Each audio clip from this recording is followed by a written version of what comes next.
नमस्कार विद्यार्थी मित्रांनो, तुमच्या सर्वांचं सहर्ष स्वागत करतो आपल्या युट्यूब चॅनल मध्ये, ज्याचं नाव आहे सेवक मंडलिक अकॅडमी। आज आपण इयत्ता 10वी विज्ञान भाग 2 धडा क्रमांक 3 सजीवातील जीवन प्रक्रिया भाग 2 हा धडा बघणार आहोत। याच्यापूर्वी आपण धडा क्रमांक 1 आणि धडा क्रमांक 2 हे पूर्णतः संपवले होते, म्हणजे आपण कंप्लीट केले होते। आज आपण इयत्ता 10वी विज्ञान भाग 2 धडा क्रमांक 3 बघणार आहोत। हा जो धडा आहे, जर आपण बोर्डच्या पेपरला विचार केला तर जवळपास 7 मार्कला येतोय। किती मार्कला येतोय हा चॅप्टर? 7 मार्कचा धडा आहे। जवळपास हा जो धडा आहे बोर्डला अत्यंत महत्त्वाचा आहे। महत्त्वाचा आहे म्हणजे हा फिक्स मध्ये 7 मार्कला येतोय। तसं 5 मार्कचं वेटेज आहे, पण आला तर 7 ला पण येतोय। आणि बोर्डला हा धडा सगळ्यात जास्त वेटेज वाला आहे, सगळ्यात जास्त मार्क घेऊन येतो हा धडा। तर आपल्याला हा धडा करायचा म्हणजे करायचाच आहे। पहिला धडा मी शिकवला होता आनुवंशिकता उत्क्रांती, जो की 4 ते 5 मार्क पर्यंत येतोय। दुसरा धडा होता जो की 4 ते 6 मार्क पर्यंत येतोय। हा जो धडा आहे तो जवळपास आपल्याला 5 ते 7 मार्कला येतोय। ऑप्शन सी 7 मार्कला येणार। जर तुम्ही हे 3 धडे परफेक्ट केले तर तुम्ही नक्कीच बोर्डच्या परीक्षेला चांगल्या मार्काने पास होता। पहिले 3 धड्यातच पास होणार आहे, बाकीचे 7 धडे जे आहेत त्याच्यामध्ये आपण स्कोरिंग करणार आहोत। ओके, मग हा जो पहिला धडा आहे सजीवातील जीवन प्रक्रिया भाग 2, याच्यामध्ये आपल्याला बघायचंय प्रजनन। मग प्रजनन म्हणजे काय हे बघायचंय। प्रजनन 2 प्रकारे होत आहे, एक अलैंगिक प्रजनन आहे, एक लैंगिक प्रजनन आहे। त्याच्यानंतर आपल्याला बघायचंय लैंगिक आरोग्य, जे माणसाचं किंवा जे मेल म्हणजे पुरुष किंवा स्त्रियांचं लैंगिक आरोग्य आहे ते बघायचंय। त्याच्यानंतर आहे प्रजनन किंवा आधुनिक तंत्रज्ञान। प्रजनन होतंय किंवा नाही होत, कोणामध्ये काहीतरी नाही का प्रॉब्लेम असतो, मग प्रजनन न होण्याचे कारण काय किंवा त्याच्यामध्ये आधुनिक तंत्रज्ञान कसं विकसित केलं जातं, यूज केलं जातंय, त्याचा एक भाग आहे। त्याच्यानंतर लोकसंख्येचा विस्फोट धड्याच्या शेवटी बघायचंय। पण आपला आजचा मेन टॉपिक आहे अलैंगिक प्रजनन म्हणजे काय। ओके, चला तर सुरू करूया लेक्चरला। अलैंगिक प्रजनन म्हणजे अलैंगिक प्रजननला एसेक्शुअल रिप्रोडक्शन म्हटलं जातं इंग्लिश भाषेमध्ये। ओके, मग अलैंगिक प्रजननामध्ये आपल्याला बघायचंय काय काय चालतंय। ओके, मग अलैंगिक प्रजननामध्ये 2 भाग आहेत। किती भाग आहेत? 2 भाग आहेत। पहिल्यांदा आपल्याला बघायचंय अलैंगिक प्रजनन। अलैंगिक प्रजनन, ओके, अलैंगिक प्रजनन मध्ये आपल्याला बघायचंय एक पेशीय अलैंगिक प्रजनन, आणि दुसरा आपल्याला बघायचंय बहुपेशीय अलैंगिक प्रजनन। काय काय बघायचंय? अलैंगिक प्रजनन ज्याच्यामध्ये एक पेशीय अलैंगिक प्रजनन आहे आणि बहुपेशीय अलैंगिक प्रजनन आहे। मग एक पेशीय म्हणजे काय आणि बहुपेशीय म्हणजे काय हे समजणं गरजेचं आहे। याच्यापूर्वी दुसऱ्या धड्यात मी सांगितलेलं आहे, जर तुम्हाला पाहिजे असेल तर ह्या चॅनल वरती उपलब्ध आहे। ओके, मग अलैंगिक प्रजनन म्हणजे काय? ज्याच्यामध्ये एकच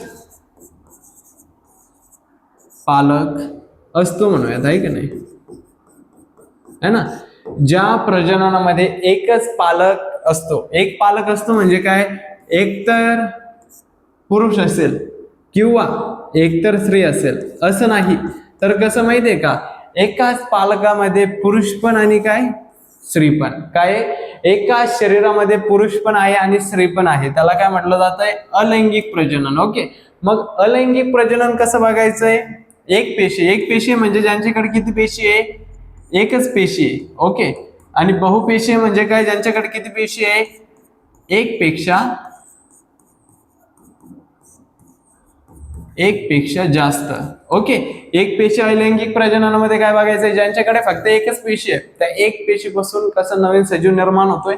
त्याच्यानंतर बहुपेशीमध्ये बघायचं एकापेक्षा जास्त पेशीवाले, ओके, त्याच्यामध्ये पण सजीव निर्माण होतोय। अलैंगिक प्रजनन म्हणजे काय? ज्याच्यामध्ये एकच पालक असतोय, मग तो एक पालक म्हणजे काय? एकच शरीर, एकाच बॉडीमध्ये दोघं पण, एकतर पुरुष किंवा एकतर स्त्री। याचं एक्झाम्पल आपल्याला जास्वंदाचं फुल पण घेता येईल, ज्यावेळेस आपण पुढे जाऊयात त्यावेळेस बघूयात। पण हा जो धडा आहे, हा धडा शिकण्यामागचा उद्देश काय? ओके, हा धडा शिकण्यामागचा उद्देश आहे तुम्ही अलैंगिक प्रजनन करा किंवा लैंगिक प्रजनन करा, त्याच्यामधून आपल्याला सजीव निर्माण झाला पाहिजे। काय निर्माण झाला पाहिजे? सजीव। मग सजीव निर्माण होण्याचे 2 प्रकार आहेत, एक अलैंगिक प्रजननाद्वारे आणि दुसरं लैंगिक प्रजननाद्वारे। ओके, मग अलैंगिक प्रजननामध्ये काय सांगितलंय? युग्मक निर्मितीविना एखाद्या प्रजातीतील एकाच जीवाने अवलंबिलेली नवजात जीव निर्मिती प्रक्रिया म्हणजेच अलैंगिक प्रजनन होय। तुम्ही ही डेफिनेशन म्हणून घेऊ शकताय। मग युग्मक निर्मिती विना, याच्यामध्ये युग्मक निर्मितीने जसं जर आपण बघितलं पुरुष किंवा स्त्री याच्यामध्ये जर मुलाला जन्म द्यायचा तर आईच्या पोटामध्ये मुलाचा जन्म होतो, म्हणजे ज्यावेळेस आई गर्भ धारण करते त्यावेळेस मुलाचा जन्म होतो, त्याला काय म्हणतो आपण लैंगिक प्रजनन. पण अलैंगिक प्रजननामध्ये आपल्याला तसं बघायला नाही भेटत. अलैंगिक प्रजननामध्ये युग्मक निर्मिती नाही होत. युग्मक म्हणजे काय, त्याच्या आईच्या पोटामध्ये बाळ तयार होत आहे त्याला युग्मक निर्मिती म्हटलं जातं. ओके, मग याच्यामध्ये अलैंगिक प्रजननामध्ये पहिला आहे आपला अ मध्ये काय बघायचं आहे आपल्याला, एक पेशीय सजीवामधील अलैंगिक प्रजनन. मग मी आताच सांगितलं तुम्हाला एक पेशीय म्हणजे काय, ज्यांच्यामध्ये किती पेशी आहे, फक्त एकच पेशी आहे. ओके, मग आपलं पहिलं एक्झाम्पल काय आहे, पहिलं उदाहरण काय आहे, जनक अमेबा. याचं उदाहरण काय दिलंय, अमेबा. टोटल 3 भाग आहेत. किती भाग आहे, एकूण 3 भाग आहे. पहिलं काय आहे, साधे द्विभाजन. दुसरा भाग आहे आडवं द्विभाजन. आणि तिसरा भाग कोणता आहे आपला, उभं द्विभाजन. पहिला भाग आहे आपला साधं द्विभाजन. ओके, साधं द्विभाजन म्हणजे काय, मग आपण बघितलं एक पेशीपासून, एका पेशीपासून किती सजीव तयार होतात, 2 पेशी. आपण जी मायटोसिस म्हणजे जी परिकल विभाजन, प्रकल विभाजन, त्याच्या प्रोसेस बघितल्या होत्या, क्रिया बघितल्या होत्या, त्याच्यामध्ये आपण बघितलं होतं एका पेशीपासून किती पेशी तयार होतात, 2 पेशी. हे होतं मायटोसिस मध्ये. आणि या 2 पासून किती होतात, 4 होतात. हे कशामध्ये होत आहे, मेयोसिस मध्ये. ओके, मग अमेबा बघायचा. अमेबामध्ये द्विविभाजन. द्वि म्हणजे काय, एकाच सजीवाचे किती भाग झाले पाहिजे, 2 भाग झाले पाहिजे. किती भाग झाले पाहिजे, एका सजीवापासून टोटल 2 भाग झाले पाहिजे. मग आता जर आपण एखादा अमेबा घेतला, मग अमेबा म्हणजे काय हे माहित पाहिजे. जर तुम्ही समुद्र बघितला किंवा तलाव किंवा नदी बघितली किंवा ओढा बघितला तुमच्या शेजारी, त्याच्या शेजारी गाळ असतोय बघा, त्याच्या शेजारी आपल्याला हिरवं काहीतरी दिसतंय, ते जे हिरवं म्हणजे शेवाळ असतंय, बरोबर आहे ना. मग त्या शेवाळला नाव दिलेलं आहे अमेबा. जर आपण एक अमेबा घेतला आहे का नाही, मग अमेबा घेतल्यानंतर अमेबामध्ये काय सांगितलं, हा जो केंद्रक आहे, हा काय अमेबाचा केंद्रक आहे. मग अमेबाच्या केंद्रकाचं काय होतंय, आपल्याला काय होताना दिसतंय, विभाजन. काय होतंय, विभाजन होतंय. आणि विभाजन झाल्यानंतर आपल्याला 2 केंद्रक तयार झालेले दिसतात. मागच्या धड्यामध्ये बघितलं होतं आपण केंद्रक विभाजन कसे होते. जर तुम्हाला इतकं छोट्या भाषेत समजत नसेल तर तुम्ही मागचे लेक्चर तुम्ही जाऊन बघू शकता. ओके, मग पहिल्यांदा आपला एक केंद्रक आहे अमेबाचा, त्या एका केंद्रकापासून 2 केंद्रक तयार होण्याची प्रक्रिया सुरू होते. काही वेळानंतर 2 केंद्रक होतात आणि इथं काय होतंय, खाच पडते. खाच पडल्यानंतर काय, खाच पडण्याची प्रक्रिया म्हणजे काय, वरती एक अमेबा जाणार आहे, खाली एक, म्हणजे एका अमेबापासून टोटल किती अमेबा, 2 अमेबा. एक अमेबा आणि हा 2 अमेबा. मग आपल्याला काय भेटतोय, नवजात अमेबा. मग अलैंगिक प्रजननामध्ये काय होतंय, सजीव निर्माण होतोय. सजीव काय होतोय, निर्माण होतोय, पण त्याच्यामध्ये ना पालक म्हणजे ना पुरुष आहे ना स्त्री आहे, या दोघांचं फ्युजन होत नाही, म्हणजे दोघांचं युग्मक निर्मिती होत नाही. ओके, मग साधं द्विभाजन मध्ये काय, उदाहरण लक्षात ठेवायचंय अमेबाचं. ओके, पुढे काय आपलं जनक पॅरामेशियम, आडवं द्विभाजन. पहिल्यांदा उभं आहे का नाही, आता काय सांगितलंय, आडवं द्विभाजन. याचं उदाहरण काय आहे, पॅरामेशियम. जर तुम्ही समजा एखादा गव्हाचा दाणा घेतला, काय घेतला, गव्हाचा दाणा, त्याला जर पाण्यामध्ये टाकलं, त्या पाण्यामध्ये त्याला मोड यायला सुरुवात होते, बरोबर आहे ना, हे त्याच्यावानीच दिसतंय. मग ज्यावेळेस आपण पॅरामेशियम घेऊ, आहे का नाही, पॅरामेशियम मध्ये काय माहितीये का, हा काय पॅरामेशियमचा केंद्रक, हा काय याचा केंद्रक. मग केंद्रकाचं काय झालं पाहिजे, केंद्रकाचं झालं पाहिजे विभाजन. केंद्रकाचं काय झालं पाहिजे, विभाजन झालं पाहिजे. विभाजन झाल्यानंतर काय, 2 जी एक पेशी आहे त्या एक पेशीमध्ये खाच पडली पाहिजे. काय पडली पाहिजे, खाच पडली पाहिजे. आणि ही खाच पडल्यानंतर जो आपला जनक पॅरामेशियम आहे तो 2 भागामध्ये विभागला पाहिजे, एक वरती आणि एक कुठं, खाली. मग आता एका सजीवापासून किती सजीव निर्माण झाले, 2 सजीव. एक पॅरामेशियम घेतला होता ज्याला जनक म्हणतो, ज्याला आपण पालक म्हणतो, फादर म्हणतो. ओके, मग त्या जनक पॅरामेशियम पासून आपल्याला काय भेटतंय, नवजात पॅरामेशियम. हा एकटा होता, एकापासून किती तयार झाले, 2 तयार झाले. ओके, याला म्हणतात आडवे द्विभाजन. त्याच्यानंतर काय आपलं उभं द्विभाजन. ओके, याचं एक्झाम्पल आहे म्हणजे उदाहरण युग्लिन आहे. ओके, मग हे उभं द्विभाजन कसं होतंय, आपण जर बघितलं तर हा युग्लिन आहे, हा काय आहे, युग्लिना. आता ह्या युग्लिनामध्ये काय, हा काय केंद्रक, हा काय युग्लिनाचा केंद्रक. ओके, आता मी काय सांगितलं होतं तुम्हाला, हा जो केंद्रक आहे, केंद्रकाचं काय झालं पाहिजे, विभाजन. केंद्रकाचं जर विभाजन झालं तरच आपल्याला 2 सजीव बघायला भेटतात. केंद्रकाचं काय होत आहे, विभाजन. आता विभाजन होत आहे, विभाजन झालंय का नाही, विभाजन होत असताना काय होत आहे, हे दोन वेगवेगळे जे केंद्रक हे वेगवेगळे केंद्रक तयार होतात आणि युग्लिना किती तयार होतात एकमेकांमध्ये खाच पडून किती युग्लिना तयार होतात, 2 युग्लिना तयार होतात. हे बघा याच्यामध्ये खाच पडते एका टोकानंतर हे काय होणार आहे, 2 युग्लिना तयार होणार आहे. म्हणजेच एका युग्लिनापासून किती युग्लिना तयार झाले, 2 युग्लिना तयार झाले. मग 2 युग्लिना तयार झाले म्हणजे काय झालं, यांच्यामध्ये झालंय अलैंगिक प्रजनन. काय झालंय, अलैंगिक प्रजनन. अलैंगिक प्रजनन बघितलं आपण एक पेशीमध्ये पहिलं काय होतं आपलं, इकडं एक पेशीमध्ये काय होतं, द्विविभाजन म्हणजे काय, ज्याच्यामध्ये एका सजीवापासून किती सजीव तयार झाले पाहिजे, 2 सजीव. मग एका पेशीच्या किती पेशी, 2 पेशी. मग द्विविभाजन मध्ये पहिलं उदाहरण काय, अमेबा म्हणजे साधं द्विविभाजन. याच्यामध्ये आपण अमेबा घेतला, अमेबामध्ये काय पडते, खाच. केंद्रकाचं विभाजन होतंय, 2 केंद्रक 2 साईडला, मध्ये खाच पडते, 2 अमेबा तयार होतात, झाला आपला सजीव तयार. त्याच्यानंतर परत एकदा जनक पॅरामेशियम घेतो. पॅरामेशियम मध्ये काय, केंद्रकाचं काय करणार आपण, विभाजन केल्यानंतर एक इथं खाच पडल्यानंतर वरती पॅरामेशियम वेगळा, खाली पॅरामेशियम वेगळा, नवीन सजीव तयार होणार. एकापासून किती झाले, 2. त्याच्यानंतर तिसरं काय आपलं उभद्विभाजन मध्ये काय उदाहरण, युग्लिनामध्ये काय दिलेलं आहे, केंद्रकाचं काय झालं पाहिजे, विभाजन. आणि विभाजन झाल्यानंतर आपल्याला किती युग्लिना बघायला भेटतात तयार झालेले, 2. मग ह्या एक पेशी अलैंगिक प्रजननामध्ये काय, एका पेशीपासून किती पेशी, 2 पेशी. मग सगळ्याला कळालं असं 2 पेशी कसा पहिल्यांदा घ्यायचा, केंद्रकाचं काय करायचं, विभाजन. केंद्रकाचं विभाजन झाल्यानंतर आपल्याला नवीन सजीव तयार करायला मिळतोय, म्हणजे नवीन सजीव बघायला भेटतोय, नवीन जात बघायला भेटते. मग मी या धड्याचा उद्देश सांगितला होता, काय आपल्याला कसंही करून अलैंगिक प्रजनन असो किंवा अलैंगिक प्रजनन असो, आपल्याला काय बघायचंय, सजीव तयार झालेला बघायचंय. ओके. त्याच्यानंतर आपण जर बघितलं, पहिला होता आपल्याला एक पेशी विभाजन, आहे का नाही. लैंगिक प्रजननामधला आपला जो पार्ट होता बघून घेऊयात काय तो, आहे का नाही. एक पेशी सजीवामधील अलैंगिक प्रजनन मध्ये द्विविभाजन होतं. किती विभाजन, एकापासून 2 व्हायचे. आता काय माहितीये का, आपला जो दुसरा भाग आहे तो आहे बहुविभाजन. काय सांगितलंय आपल्याला, बहुविभाजन. मग द्विविभाजन आणि बहुविभाजन याच्यामधला फरक समजून घ्या. द्वि म्हणजे किती, 2. त्रि म्हणजे किती, 3. एक म्हणजे किती, 1. मग आत्ताच आपण बघितलं द्विविभाजन म्हणजे काय, एका पेशीपासून किंवा एका सजीवापासून किती सजीव तयार होत होते, 2. आता आपल्याला बघायचंय बहुविभाजन. बहु म्हणजे काय, अनेक विभाजन बघायचे, एकाच पेशीपासून भरपूर सजीव तयार होतात. कसे होतात ते बघायचंय आपल्याला. ओके. मग आता आपल्याला इथे दिलाय अमेबा. एवढं वाचत बसण्यात कुणालाही वेळ नाही, आहे का नाही. बोर्डचे पेपर आहे, बोर्डचा अभ्यास करायचा, एवढं वाचायची गरज नाही. आकृत्याद्वारेच आपण समजून घेणं गरजेचं आहे. ओके. ज्यावेळेस आपले बोर्डचे पेपर असते त्यावेळेस सप्टेंबर किंवा ऑक्टोबर मध्ये मी 1 शॉट लेक्चर्स टाकणार आहे, म्हणजे सगळा धडा एकाच याच्यामध्ये. त्याच्यानंतर मी तुम्हाला युट्यूबवरती आपले जे धडे आहेत त्याचे इम्पॉर्टंट जे महत्वाचे प्रश्न आहे, जे पेपरला येतातच आणि फिक्स मध्ये येणारच, ते मी तुम्हाला सांगणार आहे. ओके. तत्पूर्वी इथं आपल्याला सांगितलंय काय, बहुविभाजन. त्याच्यामध्ये घेतो काय आपण, अमेबा. आपण काय घेतलाय, एक अमेबा घेतलाय. आता पहिल्या याच्यात पण काय होतं, एक पेशीमध्ये अमेबाच होता. आता हा जो अमेबा होता, पहिला अमेबा आणि ह्या अमेबा मधला फरक समजून घ्या बरं का, नाही तर गोळ व्हायचा. हा जो अमेबा आहे का, हा अमेबा हा एक फेवरेबल कंडिशन मध्ये, म्हणजे ही जी परिस्थिती आहे का,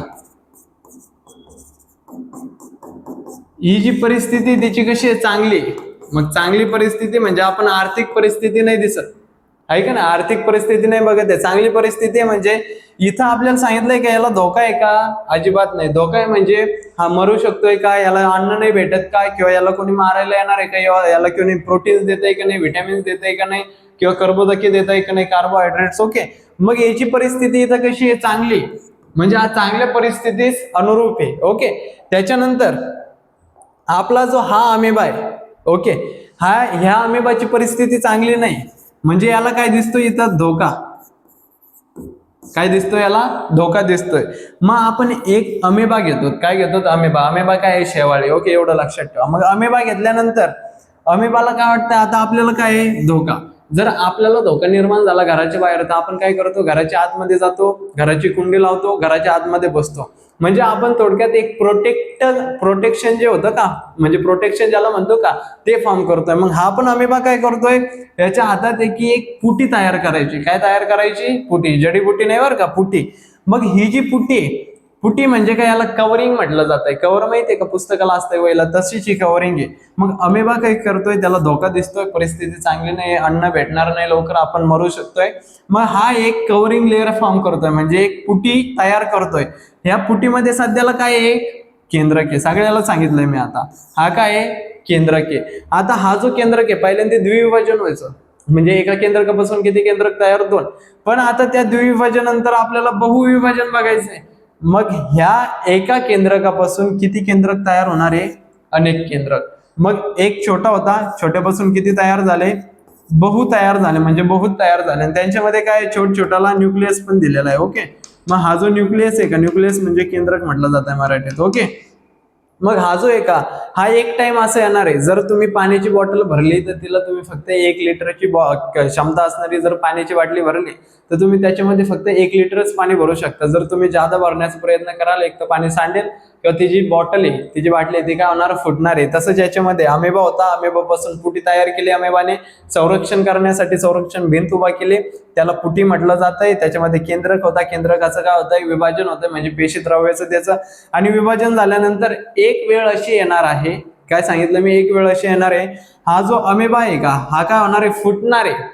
कारण की यांची वाढ होते म्हटल्यानंतर तो फुटणार आहे. आणि फुटल्यानंतर काय होणार, हे जे अमेबा आहे त्यांना जिथे जिथे चांगली परिस्थिती दिसेल, जिथं धोका नाही, त्या ठिकाणी जाऊन काय करणार, राहणार आहे. याला काय म्हटलं जात आहे, बहुविभाजन.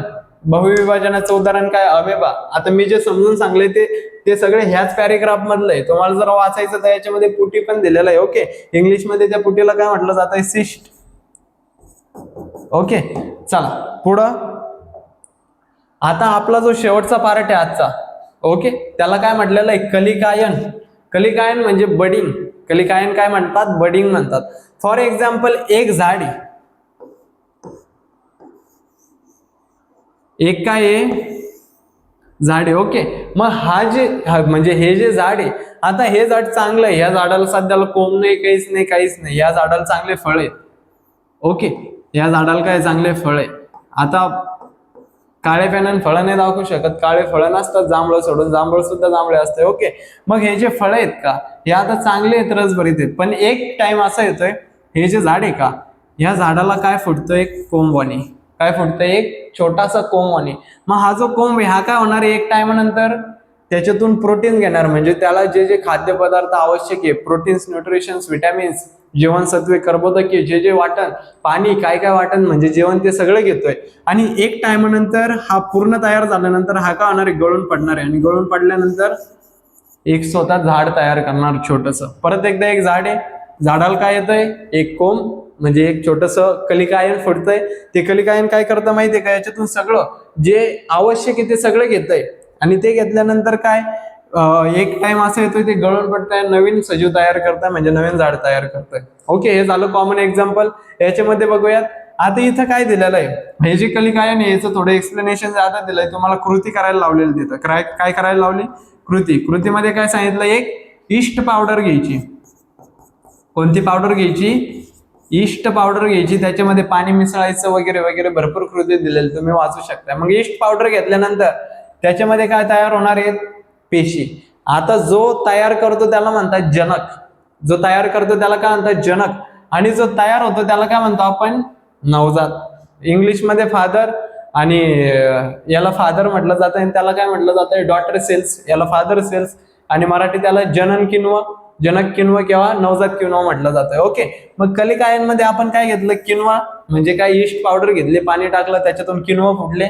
मग हे जे किण्व आहे का, आता किण्वा मध्ये काय दिलं इथं, न्यूक्लियस, म्हणजे काय दिलाय, केंद्रक. ओके, आता केंद्रकाचं काय केलं पाहिजे, कमेंट मध्ये सांगा मला, काय केलं पाहिजे केंद्रकाचं, बरोबर आहे, विभाजन झालं पाहिजे. मग या केंद्रकाचं काय करायचं, विभाजन. जर तुम्ही इथं बघितलं, हा केंद्रक काय होतोय, विभाजित होतोय, म्हणजे त्याचे 2 भाग व्हायला लागतात. मग 2 भाग झाल्यानंतर 2 केंद्रक काय होतात, एक केंद्रक इथं, दुसरा केंद्रक इथं, सेपरेट होतात, म्हणजे वेगळे तयार होतात. आणि वेगळे झाल्यानंतर हा काय होतोय, नवीन जो किण्व आहे तो तयार करतोय. मग जर एकापासून दुसरा किण्व तयार होतोय, तर दुसऱ्या किण्वाला पण तिसरा किण्व तयार होईल ना. ओके, बरोबर आहे ना. म्हणजे दुसऱ्यापासून तिसरा, तिसऱ्यापासून चौथा, अशी प्रोसेस, अशी प्रक्रिया तयार होतच राहते. ही शेवटपर्यंत चालणार आहे, जोपर्यंत सजीव म्हणजे तयार होण्याचं थांबणार नाही तोपर्यंत. ओके, मग आपण काय काय शिकलोय ते एकदा रिकॉल करूयात. ओके, आपण बघितलं धडा क्रमांक 3 जो की 7 मार्कला येतोय. पहिला टॉपिक होता आपला अलैंगिक प्रजनन. ओके, अलैंगिक प्रजननामध्ये आपण काय बघितलं, एक पेशीय अलैंगिक प्रजनन.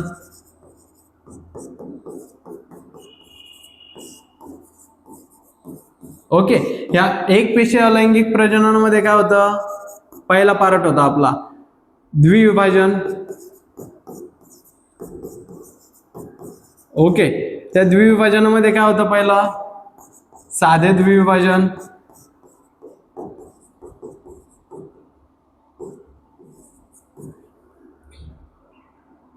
ओके, द्विभाजन लिहिलं तरी पण चालतंय बरं का, द्विभाजन लिहिलं तरी पण चालतंय. त्याच्यानंतर काय आपलं साध्यानंतर काय होतं, 1-2 मिनिट फक्त, साधं द्विभाजन झालं. त्याच्यानंतर काय आडवं द्विभाजन आणि काय उभं द्विभाजन. ओके, पहिल्यांदा वरती घेऊयात, लिहायला जागा भेटेल आपल्याला. ओके, हा काय साधं आडवं द्विभाजन, तिसरं काय उभे द्विभाजन. ओके, ह्या द्विविभाजनामध्ये याचं उदाहरण काय होतं, अमेबा. याचं एक्झाम्पल काय होतं, पॅरामेशियम. याचं उदाहरण काय होतं, उपद्विभाजनचं युग्लिना. ओके, इतकं सारं आपण बघितलं होतं. अमेबा, एक अमेबापासून बहुत अमेबा तयार होतात. दोन अमेबा आडव्या द्विभाजनामध्ये पॅरामेशियम पासून एकापासून 2 तयार होतात. उपद्विभाजनापासून एका युग्लेनापासून 2 युग्लेन तयार होतात. हे झालं द्विविभाजन. त्याच्यानंतर बघितलं आपण बहुविभाजन. ओके, बहुविभाजनामध्ये काय बघितलं आपण, याचं उदाहरण काय होतं, बहुविभाजनाचं अमेबाच घेतला होता, आहे का नाही. मग हा जो अमेबा होता याला काय दिसतोय, धोका. काय दिसतोय, धोका. धोका दिसल्यानंतर काय, हा पुटी फॉर्म करतोय, एक पुटी तयार करतोय. आणि पुटी तयार केल्यानंतर एक वेळ असं येणार आहे, ते काय होणार आहे, पुटी फुटणार आहे. आणि फुटल्यानंतर काय नवीन सजीव नवजात अमेबा काय होणार आहे, तयार होणार आहे. आता या सगळ्यामध्ये उद्देश काय, केंद्रकाचं काय करायचं, विभाजन, जे की मागच्या धड्यातच शिकवलंय मी. जर तुम्ही चॅनलवरती नवीन आहे आणि तुम्हाला माहित नाही केंद्रकाचं विभाजन कसं होतंय, पहिले लेक्चर जाऊन बघा, कारण की एकदम सोप्या भाषेत मी सांगितलेलं आहे ते. ओके, बहुविभाजन बघितलं. शेवटचा पार्ट होता आपला कलिकायन मध्ये काय होतं, किण्व उदाहरण होतं. काय उदाहरण होतं, किण्व. हे किण्व कसं तयार करायचं, ईस्ट पावडर घ्यायची सांगितलं आणि कशात टाकायची, पाण्यात. आणि काय तयार होतंय, किण्व तयार होतंय. म्हणजे जे की काहीच कामाचं नाही त्याचा काहीच उपयोग नाही, पण तू त्याच खाणार, म्हणजे त्याच्याच ताटातून खाणार, बाजूला होणारा नवीन सजीव तयार करणार. ओके, तर एवढं सगळं आपलं झालं होतं. एवढं सगळं काय होतं आपलं झालं होतं. जर तुम्हाला एवढा एकदम शॉर्टकट मध्ये सांगितलंय मी, अलैंगिक प्रजननमध्ये जे पार्ट होतं, एक पेशी अलैंगिक प्रजनन, द्विविभाजन, बहुविभाजन, कलिकायन, एकदम शॉर्ट मध्ये सांगितलेलं आहे मी. म्हणजे इथं सांगितलंय, बाकीचं मी एकदम व्यवस्थित सांगितलेलं. ओके, तुम्हाला याचा जर याचा स्क्रीनशॉट घ्यायचा असेल तर घेऊ शकता, मी थोडं वाचलं होतं. ओके, नक्कीच तुम्ही याचा स्क्रीनशॉट घेतला असेल. चला तर आजच्या लेक्चरमध्ये आपण इथं थांबूयात. उद्याचं जे आपलं लेक्चर आहे का, त्याच्यामध्ये आपल्याला बघायचंय, हे झालं एक पेशीय. उद्याच्या लेक्चरमध्ये काय बघायचं आपल्याला, बहुपेशीय विभाजन. एकदम इंटरेस्टिंग टॉपिक आहे आणि बोर्डला येणारा चॅप्टर आहे, म्हणून कोणीही स्किप करायचा नाही. कंटाळा आलाय किंवा काय झालंय, अजिबात स्किप करायचं नाही. ओके, चला तर आजच्या लेक्चरमध्ये इथेच थांबूया.